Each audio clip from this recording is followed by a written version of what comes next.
বিরতির পর স্বাগত। সদ্য মন্ত্রিসভায় শপথ গ্রহণ করেছেন প্রাক্তন বিরোধী দলনেতা অনিমেষ দেববর্মা এবং বৃষকেতু দেববর্মা। উনি শপথ গ্রহণ করার পর আজ নিজ বিধানসভা কেন্দ্র অর্থাৎ আশরামবাড়ি এলাকায় আসলেন এলাকার বিধায়ক তথা মন্ত্রী অনিমেষ দেববর্মা।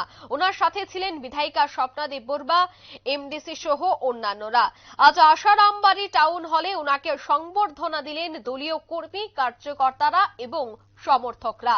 আজকের এই সংবর্ধনা অনুষ্ঠানকে কেন্দ্র করে প্রত্যেকের মধ্যেই ছিল উৎসাহ।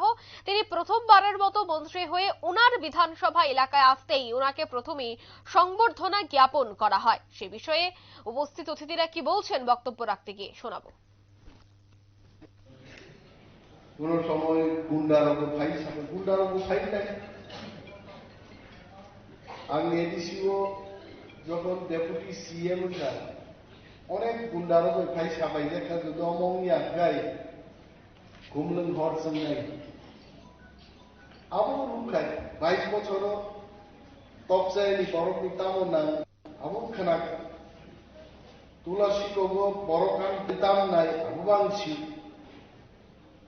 আমি বুমা বুফা যে নব তোমা নব সড়কটাকে ঠিক মতো বড় দাবি তোমায় আমি নবগানি সুমুল বেমুল কাকরাইজেন বড় তামো নাই আবু বাংসি হয় মন্ত্রী মানে সামুন টান্নেছে উলত সাতসাগানি নকল ভাই 30 রস রং খায় যদি খাইমাই আগায় তামুন নয় গাড়ি তো গাই দম ন্যাশনাল ফ্ল্যাগ না তামুনর মুখ নাইতে মন্ত্রী হোক সিনিসে। আমরা শুনলেন অনিমেষ দেববর্মার বক্তব্য। গতকাল তিনি শপথ গ্রহণ করেছেন, তারপরেই আজ বিধানসভা কেন্দ্র এবং ওনার যে বিধানসভা এলাকা রয়েছে সেখানে তিনি যান।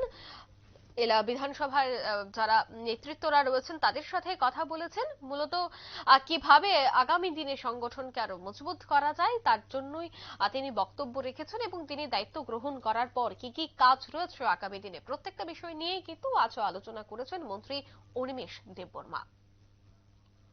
নিয়ে নিচ্ছে ছোট্ট একটি বিজ্ঞাপন বিরতির সঙ্গে থাকুন।